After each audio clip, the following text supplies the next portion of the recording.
Yo tengo el pequeño agradecimiento aquí yo creo que entre muchos, más que nada amigos todos de aquí del Ateneo, y yo diría principalmente amigos y amigas de la ciudad, ¿no? Que es como hay mucha gente en este espacio. Entonces tengo el agradecimiento de presentar a José Antonio Ayuela y el desafío también, del otro día te lo dije.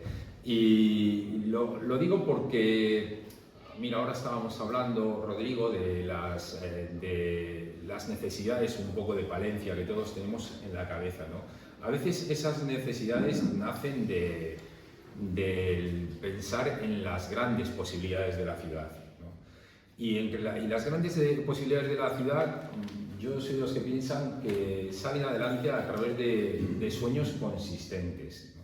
Entonces, lo que Antonio creo que va a contar aquí hoy tiene que ver mucho con un sueño consistente y persistente. Entonces, por eso digo que para mí era un placer presentarle, porque vamos a hacer, él va a hablar de un proyecto que creo que entendemos todas y todos los que estamos aquí, que es un proyecto que puede trascender la historia de la ciudad en lo que supone ese binomio de paisaje cultural, patrimonio cultural, que dicho así, bueno, parece que estamos hablando de lo mismo, pero sí que es aquella unión de significados que es cómo imaginar el icono que es el Cristo para esta ciudad, más allá de su gran valor patrimonial como escultura, sino por el gran valor que tiene como un emblema de la ciudad que forma parte de un conjunto monumental en cuanto a el patrimonio medioambiental, paisajístico, y lo que eso puede suponer en cuanto a cambiar la idea de no vivir solo el Cristo como esa estatua, sino como se soñó en su construcción. Eso a lo mejor lo sabe Luis mejor que nadie, porque no está casualmente encima del cerro, sino está con una intención, una perspectiva intencionada por el autor. Y ese posicionamiento en el cerro, ese posicionamiento geográfico en esos cerros de Otero y San Juanillo, implica una manera de mirar hacia la ciudad y una manera de la ciudad de mirar hacia el monumento, ¿no? Entonces, claro, yo creo que el éxito en el futuro es conjugar ese espacio como un espacio de ciudad en lo que es ese patrimonio en conjunto, con un montón de bienes de interés más allá del propio Cristo, que están por ahí, parecen invisibles, pero están. Entonces, conjugar todas esas piezas, conjugar ese puzzle en una forma que pueda trascender y cambiar, transgredir la ciudad más allá de nuestros tiempos para el futuro, pues es lo que creo que Antonio es la persona que lo soñó con más fuerza. Entonces yo a Antonio le conozco un poquito, le conozco a la distancia, y ahora sí que lo presento como, para mí es un hombre con un discurso sereno, con una mirada pausada y con unas ideas concretas, ¿no? Pero yo creo que es importante, y por eso me he hecho una chuletilla aquí, contextualizarlo de verdad, que es mi trabajo aquí, ¿no? Entonces, como me he hecho una chuletilla, pues la chuletilla es tan sencilla que él mismo me la hizo.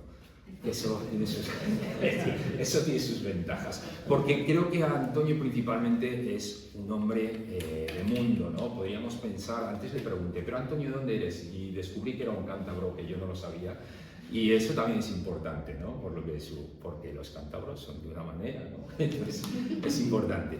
Pero bueno, Antonio, yo os hago un pequeño resumen y que creo que es muy importante, lo voy a leer porque recordar todo esto para gente que trabaja con la memoria como yo también es difícil.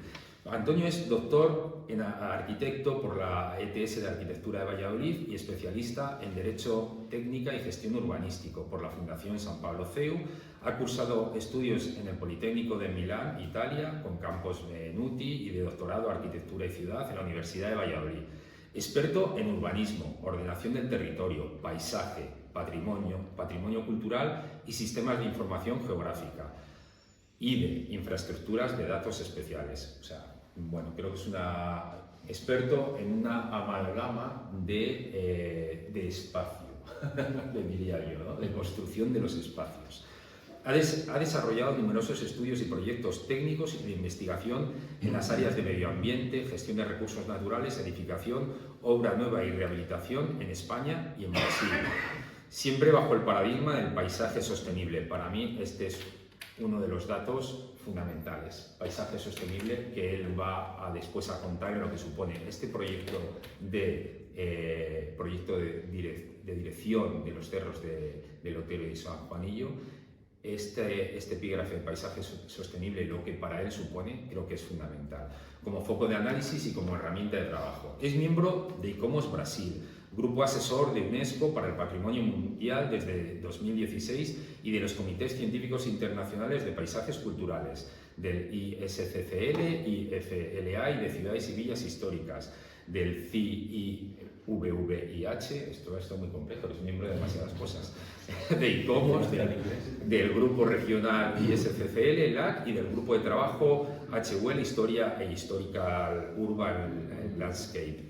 Además, es secretario del Comité Científico Brasileño de Ciudades y Villas Históricas. Esta parte de Brasil creo que es fundamental, también la vais a, los que le conocéis más lo sabéis, pero quien le conozca un poco menos, vais a saber cómo esa relación con Brasil es fundamental en cuanto yo creo que su trabajo en el tiempo desarrollado allí y también en lo que eso de forma recíproca y en reflejo está suponiendo en este sueño para el Cristo de aquí, ¿no? Entonces, creo que ese recorrido es muy interesante. Y os decía, de los comités de paisaje cultural, cambio climático y de arquitectura defensiva y confort, trabajando en numerosas iniciativas, conferencias y textos fundacionales y doctrinales. Actualmente trabaja en Zamora, León, Valencia, Valladolid, Medina de Campo y en proyectos en Río de Janeiro, en Belén de Pará, Belo Horizonte y otras iniciativas brasileñas y latinoamericanas. Bueno, como veis, os dije al principio que Antonio Oyuela era más un hombre de mundo, un arquitecto universal que un simple currículum escrito en un papel, ¿no? Es verdad que de eso yo me quedaría con la idea principal, a mi juicio, de que Antonio principalmente es un humanista. Es mi forma de entenderle en lo que yo le conozco. Es un humanista con la sensibilidad activa de creer en el mundo como un espacio para vivir bien o mejor, ¿no? En cómo transformarlo para que a través de este proceso en el que vivimos ahora de la ecología, en el respeto por la naturaleza, sea de importancia en la relación de los seres humanos con su espacio de vida. Pienso que ahora todas las nuevas ideas de arte, cultura, la nueva Bauhaus europea, van en la idea de cómo integrar el arte y la cultura dentro de los paisajes propios de las ciudades, ¿no? Esa idea yo creo que ya está desarrollada en el proyecto de Antonio mucho antes de que estuviera de moda en Europa. Estaba desarrollada con este sueño. Entonces yo creo que Antonio Oyuela, para mí personalmente, es humanista, a mi juicio, soñador persistente, y estoy convencido de que el mundo lo cambian aquellos que tienen la intención de soñar y perseguir los sueños. Así que, Antonio, gracias por perseguir el sueño de los cerros del Otero, porque entre todos los que estamos aquí y otros de esta ciudad vamos a intentar hacer tu sueño verdad, como podamos. Muchas gracias. Me apabulla, ¿no? Porque no esperaba que leyeras toda la página. Hay que posicionar las cosas en su sitio.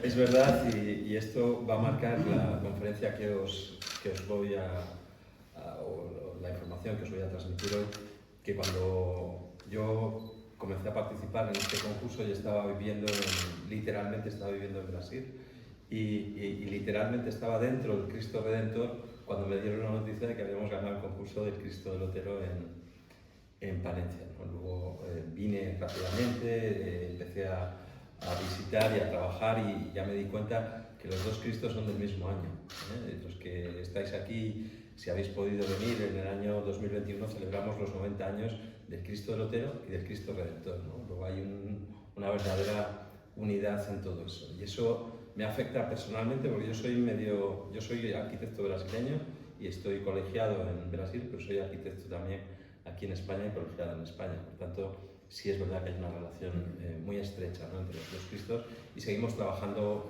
en ello. Y eso espero que se note en la propuesta que estamos haciendo y que se note en el futuro en una mayor aproximación entre dos ciudades que no tienen mucho que ver desde el punto de vista paisajístico, pero sí desde el punto de vista histórico y desde el punto de vista simbólico. Bueno, lo que os voy a contar hoy son una serie de proyectos que hemos venido trabajando sobre ese es el Cristo. Todavía con el Via Crucis, que luego hablaremos un poco del Via Crucis. Y lo que vamos a hablar es del plan director, que fue el primer trabajo que nos contrató el Ayuntamiento de Palencia. Prácticamente se hace simultáneamente porque mientras estamos finalizando los trabajos del plan director, el plan director no es solo para el Cristo, es un proyecto de parque entre los cerros del Otero y San Juanillo. Una idea que ya el Ayuntamiento de Palencia venía masticando desde hacía mucho tiempo, o sea, esto no es nuevo, y nosotros llegamos a mesa puesta, o sea, ya el pliego de prescripciones técnicas que define el plan director es un buen pliego, es un muy buen pliego. Está uno de los autores aquí sentado. Y entonces ya es un documento que te facilita mucho el trabajo, o sea, había una buena partida, un buen programa de partida, ¿no? A partir de ahí nosotros llegamos embebidos dentro de una filosofía del patrimonio cultural que entiende el patrimonio cultural más allá de lo material, de lo construido. El Cristo es importante, sí, pero el paisaje también. Y el paisaje no solo desde un punto de vista visual o desde un punto de vista ambiental, sino el paisaje desde el punto de vista de su integración con la sociedad que lo ha construido, que lo ha definido y que al mismo tiempo lo gestiona y tiene la responsabilidad de mantenerlo en el futuro, ¿no? Y esa sociedad, esa economía, ese simbolismo que el Cristo representa, esa identidad que el Cristo representa para la ciudad de Palencia, pues desde el principio fueron muy importantes para nosotros. Deciros que en esa aproximación que siempre hacemos en cualquier patrimonio, descubrimos muchas cosas muy interesantes, ¿no? En el año 1900, me parece que fue el Papa León XIII, siempre me olvido de los nombres, el Papa León XIII define el año santo, que es el cambio de siglo, de 1899 al año 2000, y empieza a pedir que los símbolos católicos estén en lugares destacados para reforzar un poco la idea de la cristiandad. En el 25, por efecto de la gripe española, se declara la fiesta del Cristo Rey. Los dos Cristos, el Cristo Redentor y el Cristo Lotero, ya habían empezado los trabajos de crowdfunding, que llamaríamos ahora, no sé ni cómo decirlo en castellano, serían los trabajos de captación de fondos para la construcción del propio Cristo, ¿no? O sea, los dos ya estaban en marcha. De alguna forma yo llegaba a interpretar que esto es algo que el Papa decide hacer para dar un impulso a estos dos grandes proyectos y otros proyectos, el Cristo de Malaeta o el Cristo de los Andes, que estaban en marcha a nivel de toda la cristiandad. El caso es que 2 años después, como sabéis, 6 años después, perdón, surgen el Cristo del Otero y el Cristo Redentor. El Cristo del Otero en junio del 31 y el Cristo Redentor en octubre, o sea, prácticamente seguidos uno del otro. Y bueno, han tenido su deriva por separado, pero el año pasado, me parece que fue en el 2022, sugerimos el tema del hermanamiento y el Ayuntamiento llegó a firmar a través con la representación del cónsul de España en Río de Janeiro, que era Luis Prados Covarrubias, que hoy es el director de la Casa de América en Madrid, llegaron a firmar un acuerdo de hermanamiento, ¿no? Y esto se produce en un contexto donde en esos comités que ha citado Fran, y que nos voy a volver a repetir, mucho menos con las siglas, estamos discutiendo un poco las orientaciones de UNESCO a nivel mundial sobre el patrimonio mundial, ¿no? Y todo va hacia el camino de interpretar el patrimonio cultural siempre desde el paisaje, a través de procesos participativos, con la gente, con los valores simbólicos y con los valores sensibles que estos patrimonios muchas veces representan. Y no apenas con lo construido, ¿no? Con el hormigón, con la cal y con la tierra con la que estos monumentos están hechos, ¿no?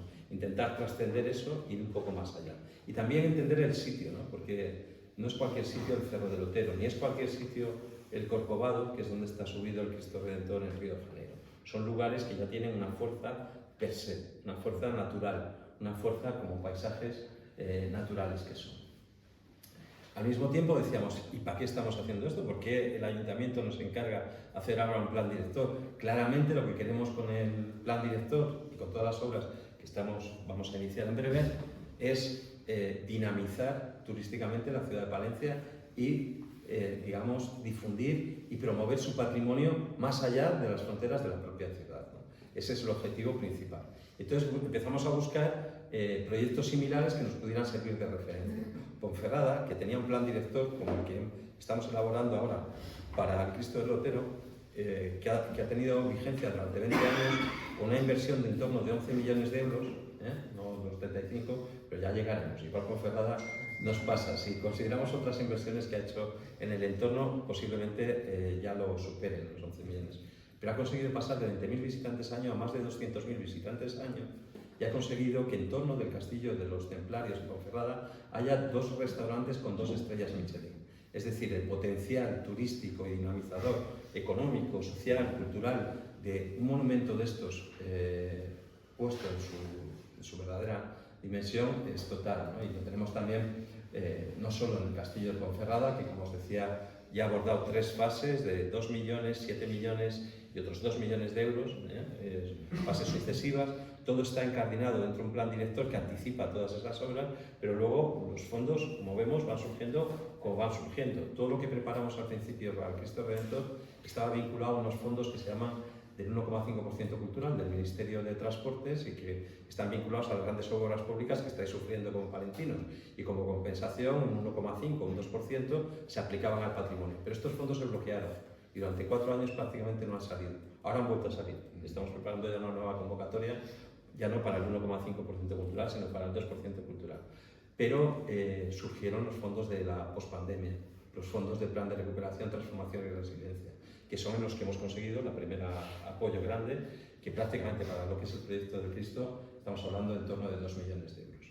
Pero lo importante era cómo diseñamos esto, porque nos han pedido un parque y tenemos un Cristo subido a una colina de 70 metros de altura, cuya accesibilidad es difícil y estamos provocando un cuello de botella. Si queremos pasar de 20.000 visitantes año a aproximadamente 100.000 visitantes año, que es un objetivo razonable, no diría que ambicioso todavía, ambicioso sería pensar en 200.000 o 300.000 visitantes año. Para que os hagáis una idea, el Cristo Redentor, que no es el monumento más visitado del mundo, pero está muy visitado, son 3.200.000 visitantes. Y para organizar 3.200.000 visitantes, lo que hace el Cristo Redentor, o lo que hace luego, por ejemplo, Altamira, en la neocueva de la cueva de Altamira, en Cantabria, es que llevan a los visitantes a otro sitio, a otro lugar. Organizan al visitante y la visita desde un centro de interpretación que está apartado del puesto principal, y la visita se reduce en tiempo, se concentra en intensidad y se hace una visita mucho más profunda, porque ya conoces lo que vas a visitar, ya sabes lo que vas a ver, Y decidimos hacer eso desde el principio en el Cristo del Lotero.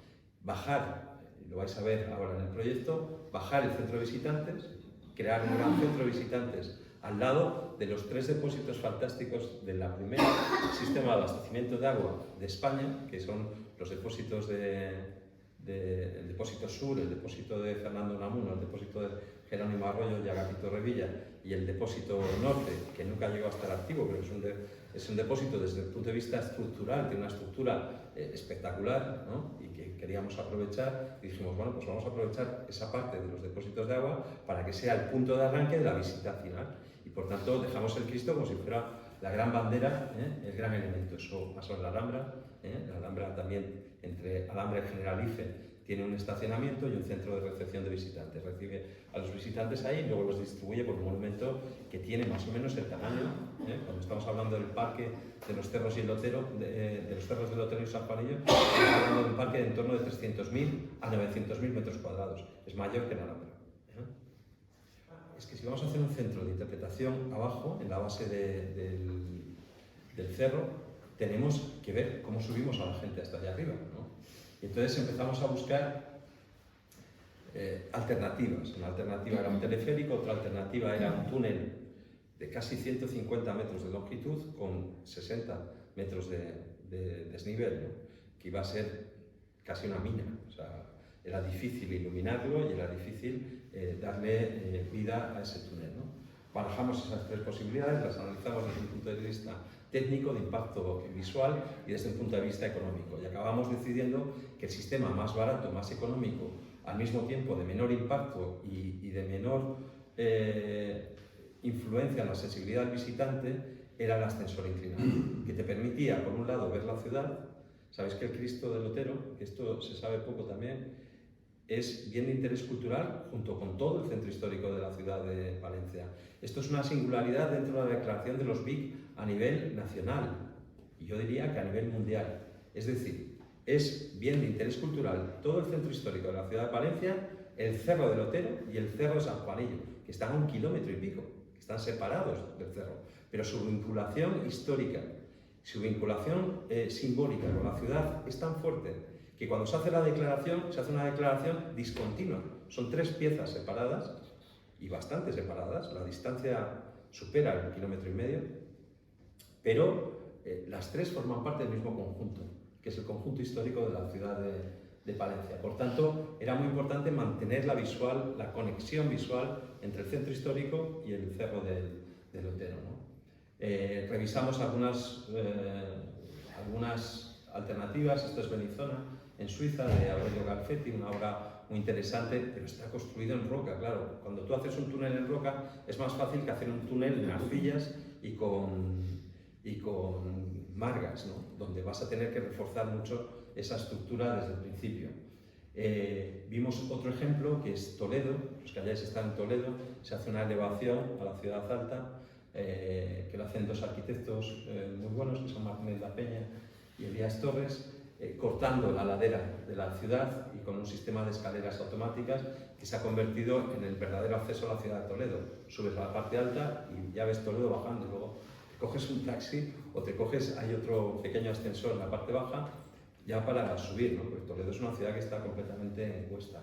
Algo parecido es la escalera aragonesa en Córcega, y luego surgió otro punto crítico que no conocíamos. En el año 2014 y 2015, la empresa Baluarte, que está aquí uno de sus directores, hizo la restauración junto con Luis Alonso, que hizo un trabajo maravilloso, como ya habréis podido ver, de restauración del Cristo. Y cuando se hace, montan unos andamios y se dan cuenta, hombre, es que esto hay que enseñárselo a la gente. ¿Qué es lo que hay que enseñar?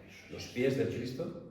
Los pies del Cristo, os aseguro que son mucho más bonitos que los pies del Cristo Redentor, que son muy pequeños porque están encima de una peana y no se ven.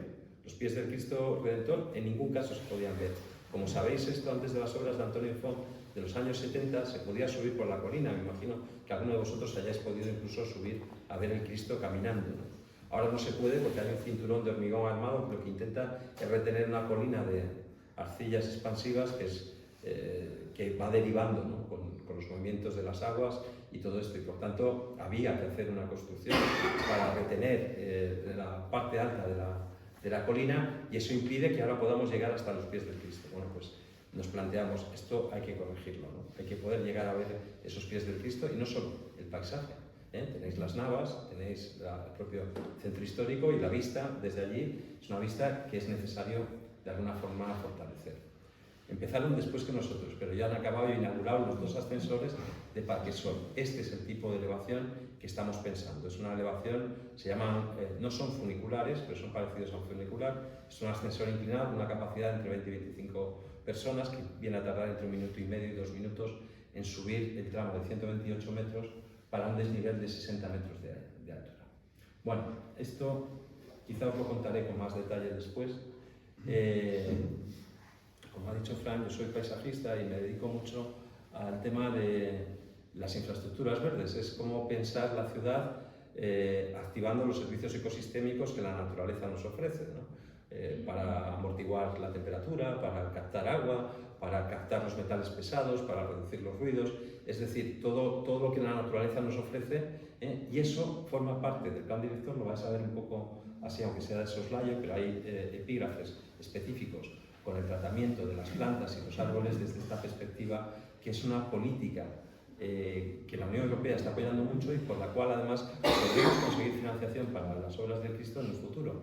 Por tanto, no es solo, es una actitud casi egoísta también, es decir, bueno, vamos a buscar fuentes de financiación para poder garantizar que este proyecto salga, ¿no? como os dije, el Cristo, el Cerro de Lutero y el Cerro de San Juanillo forman parte de la declaración del Centro Histórico de Palencia, que fue declarado en el 2018, o sea, unos meses antes de que nosotros empezáramos el plan director, después de decenas de años de discusión, que es lo que suele ocurrir con los bienes de interés cultural en esta región y diría que en toda España, ¿no? Entonces, como veis, ahí tenéis la vista con los tres ámbitos que forman el conjunto histórico del BIC de la ciudad de Palencia, y luego tenéis un zoom con los dos cerros y el ámbito que está demarcado para cada uno de ellos como bien de interés cultural, ¿no? Y otra cosa que hicimos cuando llegamos es que en la declaración apenas hablan del Cristo, hablan solo del Cristo, ¿no? Pero nosotros dijimos, aquí hay madera, ¿no? Era como que lo intuíamos, sabíamos que había algo más y que había que profundizar en todo lo que había, y efectivamente había mucho más. En 2019, el Instituto Geológico Minero de España, después ellos conocían mejor que nosotros incluso, que en 1912-1915 en las explotaciones de arcilla se habían encontrado restos de animales prehistóricos que dieron forma a uno de los mayores yacimientos paleontológicos de la península ibérica, que hoy están en el Museo de Ciencias Naturales de Madrid, no están ni siquiera en Palencia, con 6 tortugas gigantes de más de 1,5 metros, con restos de leones, de rinocerontes y de una serie de animales que han desaparecido, pero que nos dan idea del paisaje tipo sabana, que era el centro de la cuenca del Duero hace 15.000 años, ¿no? O 25.000 años. Entonces, empezamos a rascar, y aparte de eso hay restos vacíos, restos romanos, hay yacimientos arqueológicos, están algunos de los ritos más interesantes de la construcción de las narrativas del cerro, como por ejemplo el de Santo Toribio, la lucha contra la herejía cristiliana en el siglo VI, que da lugar al mito eremético, ¿no? O sea, sabemos que eso era un eremitorio y que en algún momento gente estuvo viviendo en las cuevas, no tanto en las cuevas del Cerro de Lutero, que si las hubo prácticamente han desaparecido, pero sí en las de San Juan. Quien haya ido a San Juanillo conocerá que hay más de 14 casas rupestres, algunas de ellas fueron ermitas durante un tiempo, ¿no? El tema del agua y de la captación de las aguas, el tema de la procesión de Nuestra Señora del Rosario del Dolor, que surge justo después de Lepanto, por eso se llama Nuestra Señora del Rosario, y que intenta que los palentinos que han salido en la Armada Invencible a luchar contra la herejía anglicana, pues vuelvan, ¿no?, a la ciudad de Palencia, porque es una procesión que sale un año antes de la Armada Invencible, y que todavía se mantiene, y que todavía da sentido al cerro, lo mismo que el Cristo de la Cruz, ¿no? En fin, una serie de patrimonios que llegamos a resumir en 35 elementos de interés patrimonial, eso sin hablar de los elementos de interés natural. Como os decía, el Instituto Geológico Minero declara el Cerro de Lutero geositio de interés europeo en 2019, y lo hace por 3 causas.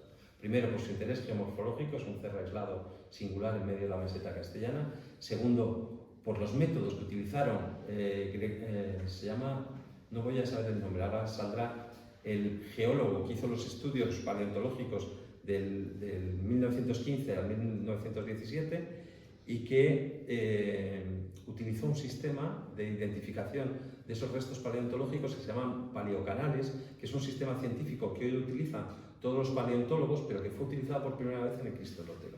Por tanto, no solo los restos paleontológicos, no solo el valor geomorfológico del cerro, sino también las técnicas que fueron utilizadas para la explotación de ese yacimiento. Total, que fuimos analizando todo eso, intentando extraer esos valores del cerro y de su entorno inmediato, ¿no?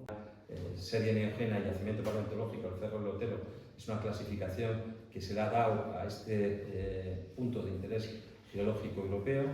Estos son algunos de los restos que están en el Museo de Ciencias Naturales de Madrid, ¿no? Hay desde caballos o équidos hasta rinocerontes, ¿no? O sea, o el tema del abejaruco, ¿no? El abejaruco se hizo muy importante sobre todo durante el periodo de la pandemia, porque no yendo gente, el abejaruco tomó cuenta del cerro, ¿no?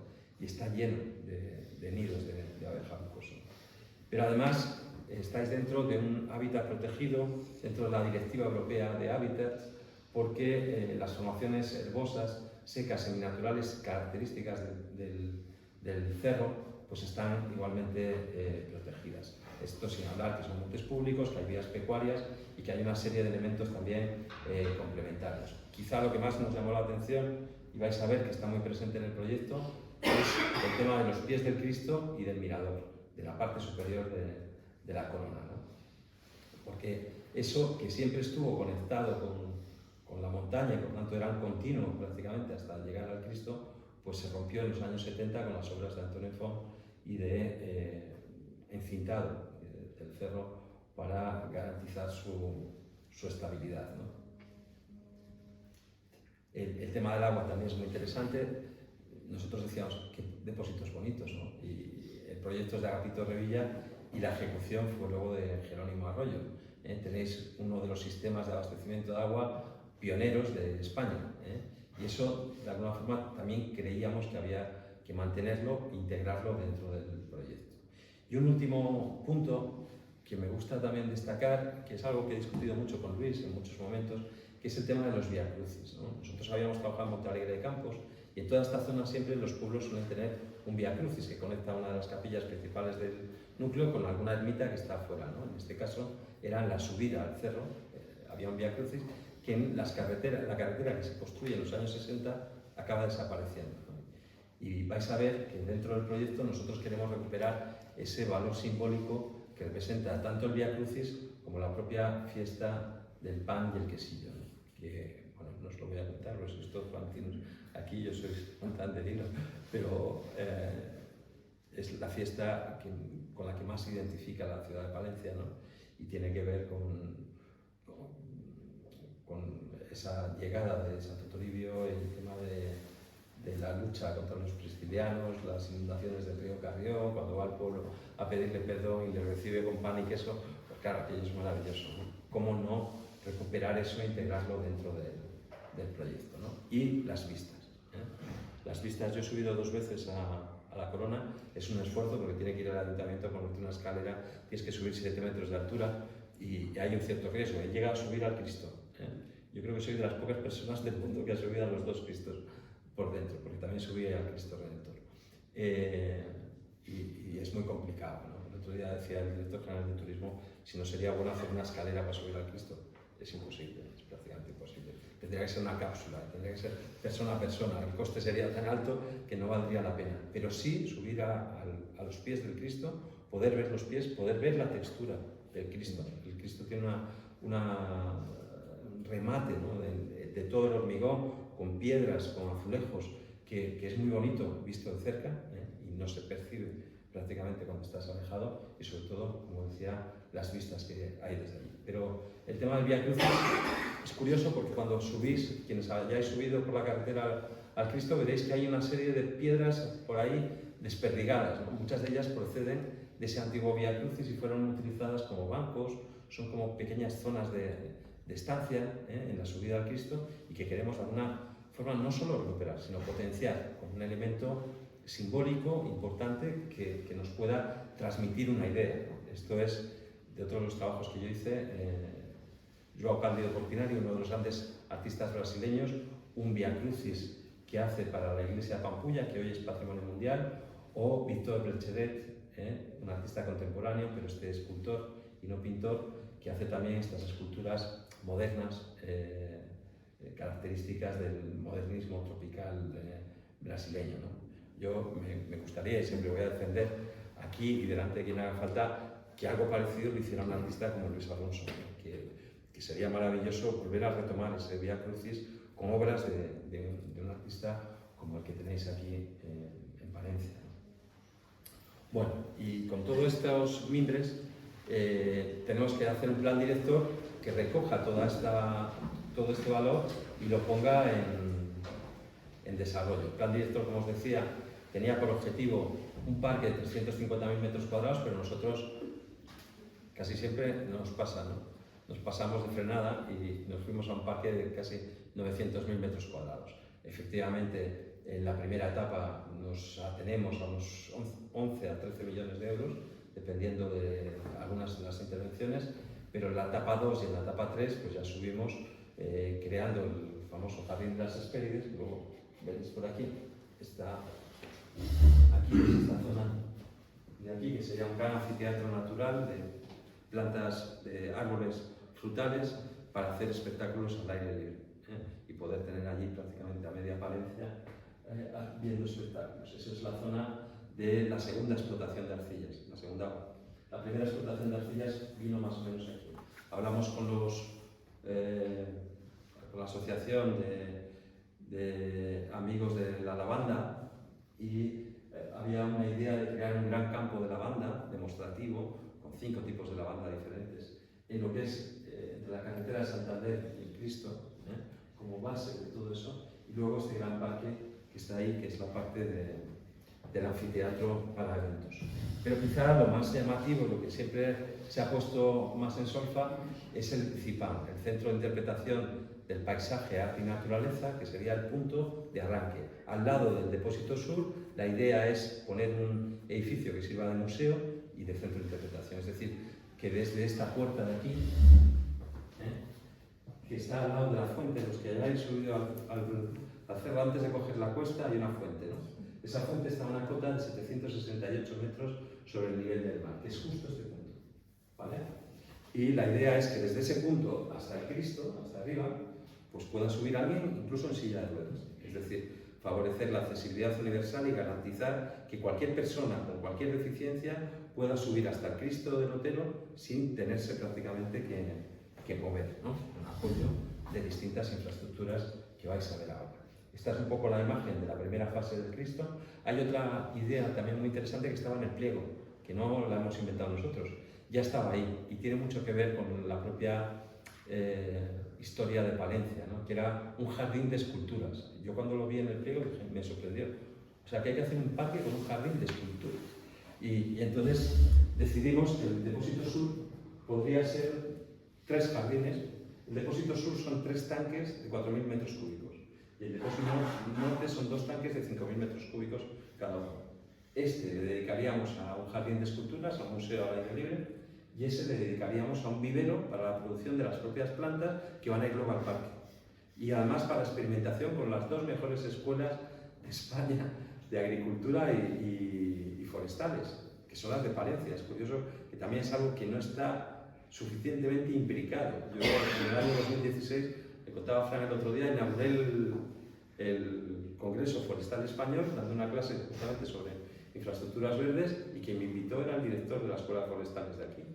Es decir, tenéis una proyección internacional que yo creo que la ciudad todavía no reconoce o no acoge suficientemente, que para nosotros era muy importante. El otro tema estaba en el uso de este depósito, el Depósito Sur como un depósito de esculturas, el CIPAM, que es el edificio de acceso, ahora lo vamos a ver con más detalle, que es este, nos permite que entremos a la cota 768, mantengamos la cota, apenas subimos 2 metros dentro del interior de esa zona de exposiciones y dentro de ese edificio y llegamos ya al ascensor.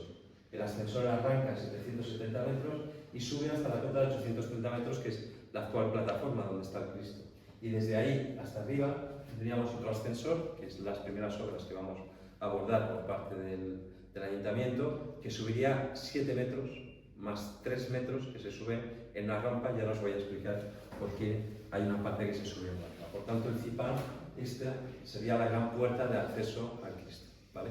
Ahí tranquilizamos a todo el mundo y cambiamos un poco el discurso. No nos centramos solo en la escultura, sino que nos centramos en el paisaje. Introducimos las tortugas, los rinocerontes, el paisaje histórico tradicional del centro de la meseta del Duero, que es donde estáis, ¿no? La relación con los páramos, la vegetación y todo eso, ¿no? En la etapa 2, a esa estructura que veíais antes, no sé si os dais cuenta, introducimos una cosa que llamamos el rayo rojo. Son unas pasarelas a 2,5 metros de altura que conectan una serie de edificios que están dentro, que podrían ser talleres de artistas o talleres para hacer prácticas de todo tipo, y que al mismo tiempo cubren el espacio inferior y por tanto crean un espacio más controlado. Esas pasarelas entran en este edificio, suben los casi 14 metros de diferencia de cota entre el depósito norte y el depósito sur, y luego la pasarela sigue por el depósito norte y nos va llevando hasta el final. Es como un gran rayo rojo que atraviesa toda la obra. Es una segunda fase, que lo veis aquí, sigue siendo la entrada principal esta de aquí abajo. Esto sería un restaurante, una cubierta por encima, la pasarela y el vivero forestal, que es el depósito norte.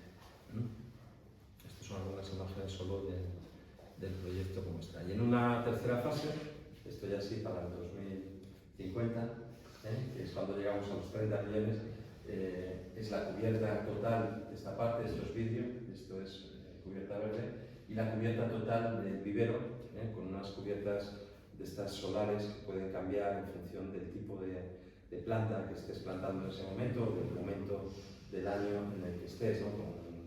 Reduciendo la cantidad de luz entre un 25 y un 75%, ¿vale? Que es bueno, pues esa imagen de ahí, ¿no? Vale, esto es el plan director. Hicimos el plan director y rápidamente dijimos, es muy caro. Lo dijimos nosotros primero. Sí. O sea,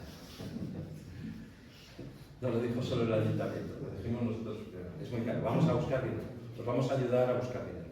Y ya se intuía, ¿no? Porque nosotros presentamos esto en el 2021, ya estábamos en mitad de la pandemia, ya se intuía que iba a haber una solución, estaban llegando, ya se empezaba a hablar de los planes de recuperación, transformación y resiliencia, y decimos, va a llegar mucho dinero.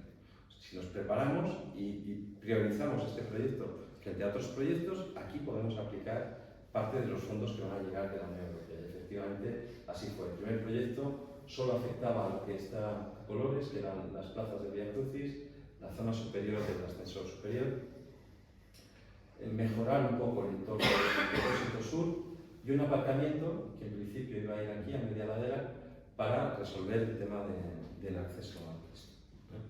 Estos son los planos de la primera fase, y esta es un poco una vista general donde podéis ver todas las intervenciones que estaban planteadas. Este proyecto lo conseguimos, hemos conseguido en torno de 2.577.000 euros, me parece que son, la fase final, porque hubo un pequeño recorte por parte de la Dirección General de Turismo, pero con eso nos da más o menos para cubrir todas estas expectativas, incluidos los 3 miradores de la zona norte, que son el mirador de los pies del Cristo, que lo veis ahí, aunque luego lo vais a ver con más detalle, el mirador de las Navas, que es este de aquí, y el mirador del propio centro de elevación, o centro de interpretación. Hasta que no funcione el CIPAM, que es el de abajo, este funcionará como principal puerta de acceso a todo el conjunto, al Museo Victorio Macho y a los miradores. Aquí si los veis, este es el mirador de las Navas, este es el mirador del sistema de elevación donde está el ascensor y la escalera, y este es el mirador del centro histórico que mira hacia el sur. Esto sube en rampa, y os voy a explicar por qué. Esta altura es inferior al inicio de los pies del Cristo, de forma que cuando veáis el Cristo desde la ciudad de Palencia no veáis el elevador subiendo por detrás del Cristo, y por tanto el perfil del skyline de la ciudad se mantenga, ¿no? Y se conserve como efectivamente debe. Estos son algunos planos de todo el sistema, con la rampa final que hay que subir para llegar al mirador, pero con todo el sistema de elevación, que son 2 plantas de 75 metros cada planta, con un baño que hoy no tiene el centro de visitantes, y con distintas instalaciones para poder presentar a los turistas, a los visitantes, el conjunto, ¿no? en esa idea de tener un primer centro de interpretación. El foco principal va a ser llevar a la gente hasta este mirador, y por tanto desde aquí poder ver los pies del Cristo, que no los hemos podido reproducir en 3D con la calidad que merecen, porque estos son muy bonitos, pero poder ver tanto los pies del Cristo como el paisaje en todas sus dimensiones, ¿no? Por tanto, esta es la parte principal. Es una estructura que tiene que ser necesariamente compleja. El Cristo tiene 300 toneladas de hormigón en superficie, pero tiene 1000 toneladas de hormigón debajo, y no sabemos todavía dónde está esa cementación. Tenemos que hacer un estudio, unas catas y un estudio geotécnico para saber exactamente dónde está, para luego poder construir esta serie de cinturones perimetrales a lo largo del Cristo, con sistemas de anclaje que nos permitan garantizar la estabilidad y que no afecten a la estructura de la ermita que está debajo. Esto es las 15 plazas del Vía Crucis. Los Vía Crucis hay de 2 tipos, de 14 y de 15 pasos. El 15, el 15º, es el paso de la resurrección, que es este, el que está justo detrás. Y luego lo veréis, creo, en uno de los planos de Antonio Font. Parece ser que había una ermita aquí, quizá los que sois mayores lo recordéis. Aquí había una ermita que quedan 2 columnas detrás del Cristo, donde está la fuente. Y había una pequeña ermita, ¿no? Y hemos pensado que esa puede ser la ermita que dé sentido a la propia plaza de la resurrección. Por eso la hemos colocado ahí detrás del Cristo. Estas son algunas imágenes de las plazas, son todas diferentes. Hemos trabajado mucho el tema de las aromáticas que van a ser utilizadas para cada una de las, las arbustivas que van a ser utilizadas para cada una de las plazas, y el total de la arborización, que está pensado también como un sistema de contribución a la consolidación de las laderas. Las laderas se mueven mucho, cuando llueve mucho se construyen grandes barrancas que podrían poner en peligro la estabilidad de la ladera, y que tenemos que fijar con la ayuda de la vegetación, ¿no? Todo lo que podamos. Esta es la imagen que os decía, este es Antonio Font en los años 70-72, cuando están construyendo el cinturón alrededor, y esta es la ermita que digo yo, que aparece y desaparece. Si subís al Cristo el próximo día que vayáis, vais a ver 2 cosas.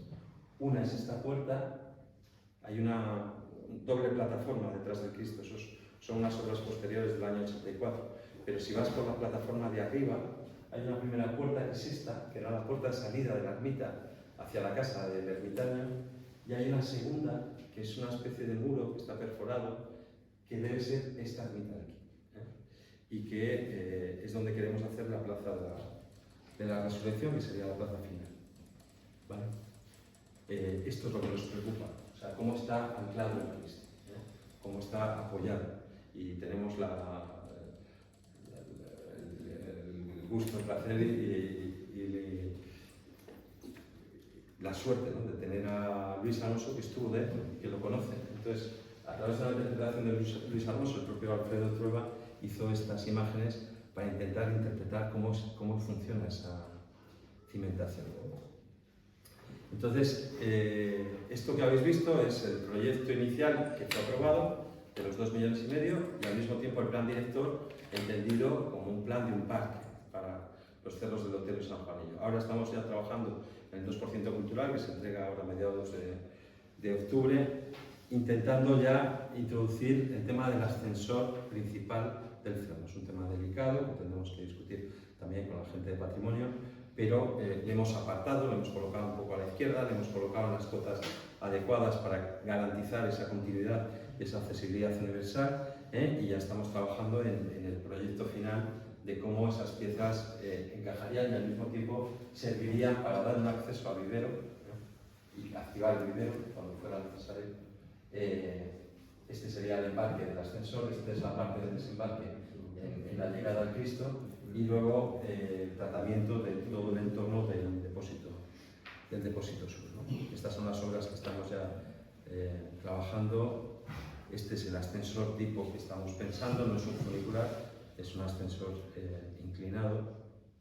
Estas son algunas vistas también ya del modelo digital en el que estamos trabajando, porque todo se ha llevado a una tecnología muy avanzada, que es la tecnología de Building Information Modeling, que es en lo que estamos trabajando los arquitectos. Trabajamos todo en 3D, se han hecho vuelos con dron, se ha levantado todo el cerro, ahora vamos a levantar toda la ermita interior y por tanto está todo digitalizado. Desde el principio, prácticamente el proyecto siempre se hizo en 3D, ¿no? Siempre se trabajó en 3D, no podía ser de otra forma porque es muy complicado. El terreno es muy complicado, todo el conjunto, no es todo irregular. La propia ermita es una ermita tallada en la piedra, ¿no? Y no son vigas puestas a derecho. Bueno, no quería acabar sin decir que desde el principio nosotros pensamos el parque como un proyecto de ciudad, como un proyecto que pueda, no solo un proyecto de ciudad, un proyecto que tenga en un momento determinado una proyección nacional e internacional. Y lanzamos y siempre hemos impulsado el tema del hermanamiento de los Cristos. Seguimos trabajando con el Cristo Redentor, que tiene una gestión complicada, pero seguimos en contacto tanto con el Ayuntamiento de Río de Janeiro como con el Arzobispado, como con ICMBio, que es el organismo ambiental que lleva por estar dentro del Parque Nacional, el Cristo Redentor, como con el IRPH, que es el Instituto de Río Patrimonio de la Humanidad, que es el que lleva lo que es la gestión ya propia del monumento. Y creemos que eso os puede ayudar a potenciarlos y a proyectarlos internacionalmente. Vosotros estáis teniendo en torno de 32.000 visitas al año, el Cristo Redentor está teniendo en torno de 3,5 millones de visitas al año. Por tanto, solo podéis ganar. O sea, cuando ese hermanamiento se produzca, solo proyectar al Cristo Lotero en Río pues os puede producir un efecto llamada importante para el Cristo Redentor. Pero hay que verlo también con dos proyectos que son muy singulares. Primero, este corredor aquí era el que conectaba la Tejera con las minas de arcillas que estaban aquí y la segunda aquí. Por tanto, siempre hubo un camino de conexión entre el Lotero y la Tejera. Como la Tejera va a ser un centro de congresos, decidimos no hacer un centro de congresos aquí, que podía haber sido otra opción, y hacer sí un museo al aire libre de esculturas o el tema del vivero, como opciones, pero siempre tendrá que estar conectado con la Tejera y por tanto formar ese sistema. Y otro proyecto que fue una idea de Luis Alonso y de Luis Muñoz y de otros palentinos que lo han firmado y apoyado, que es el Museo del Centro de Arte Contemporáneo del antiguo Colegio de Huérfanos de Ferroviarios. Y con eso dotamos a Palencia de una serie de equipamientos que, una vez que estén interconectados y conectados entre sí, pues le van a dotar de un sistema territorial, patrimonial importante que puede ser algo bastante sugerente. También es verdad que Luis Alonso y otros palentinos están en contacto con la familia Capa, que podría ser una de las aportaciones principales a ese museo de esculturas al aire libre, porque es importante también dotarle de obra que sea suficientemente atractiva para que venga la gente fuera. Esta colección, además de todo, tiene una ventaja, que es una colección enorme. Entonces el proyecto de Palencia podría ser el motor, como ha ocurrido en Huesca, en el Centro de Arte y Naturaleza, CEDEAN de Huesca, el motor de una visita a la provincia y, por tanto, el punto de partida para hacer que el turista se quede y viaje a lo largo de toda la provincia, por Paredes de Nava, por Monzón, por Castillo Monzón, que ya ha tenido varios proyectos para exhibiciones de obras de este tipo, o al propio Aguilar de Campoo, o hasta Velilla del Río Carrión, si hiciera falta. Tenéis la senda de Ursi, que también está en San Sebastián de Mudá. En fin, hay una serie de elementos, ¿no?, que conectados en el territorio puedan hacer que el turista se fije, esté aquí y gaste más, que es nuestro objetivo final. No lo he dicho, pero el objetivo de turistas, sí lo he dicho antes, pero no me importa repetirlo. El objetivo de turistas que nosotros tenemos va desde los 80 hasta los 100.000 turistas y es bajo, porque si Ponferrada ha llegado a 200.000, nosotros en Palencia podríamos llegar también a 200.000 turistas y eso cambiaría completamente el perfil del turismo en la ciudad de Palencia. Nos parece importante subrayar eso, sobre todo el Día Especial del Turismo, ¿no? Y por tanto saber que la ciudad está trabajando en ese sentido y que yo creo que lo está haciendo con mucha potencia. Llevamos 5 años trabajando en ello, es verdad que le hemos echado mucha ilusión. Para nosotros todos los proyectos, yo como digo siempre me enamoro de todos los proyectos, soy muy enamoradizo, pero en el caso de Palencia fue muy especial por el propio génesis. Cuando yo estaba en Río recibí el encargo de hacerlo de Palencia y por tanto le he puesto mucho cariño y mucha energía desde el principio, pero no he sido el único. O sea, hay mucha gente en Palencia que nos ha apoyado y con la que estoy colaborando desde hace mucho tiempo. Entonces, es importante también subrayar eso, Luis Muñoz, el propio Alfredo que está aquí, Luis Alonso, en fin, mucha gente que nos ha estado apoyando siempre, desde el principio, y que siempre le ha gustado el proyecto. Y lo último que yo os quería decir, aunque lo he dicho antes, pero me voy a repetir porque ahí está ocurriendo en Valladolid un encuentro sobre técnicas aplicadas al patrimonio y aplicadas a la arquitectura en general. Podemos sentirnos orgullosos de que desde el principio se han utilizado las mejores tecnologías para trabajar en este proyecto y hemos hecho levantamientos 3D de todo el Cristo y estamos trabajando ya en la posibilidad de ponerlo como una especie de metaverso en internet y que tú puedas navegar por el Cristo, aunque estés en Río de Janeiro, pero que puedas navegar por el Cristo del Otero de Palencia, ¿no? Y ese es nuestro objetivo final, que el Cristo tenga el mayor impacto posible en la ciudad y en el turismo de la ciudad de Palencia, ¿no? Y antes de irme, pues eso, deciros que agradezco mucho no solo vuestra presencia también, sino todo el apoyo que hemos tenido por parte del Ayuntamiento, por parte de la sociedad civil palentina desde que venimos, ¿no? Esa reunión fue en el año 2018, la reunión de abajo. O sea, que imaginaros si no ha pasado tiempo y no hemos conocido gente interesante durante todo el proceso. Y era eso lo que os quería contar. Muchas gracias. Si tenéis alguna pregunta, encantado.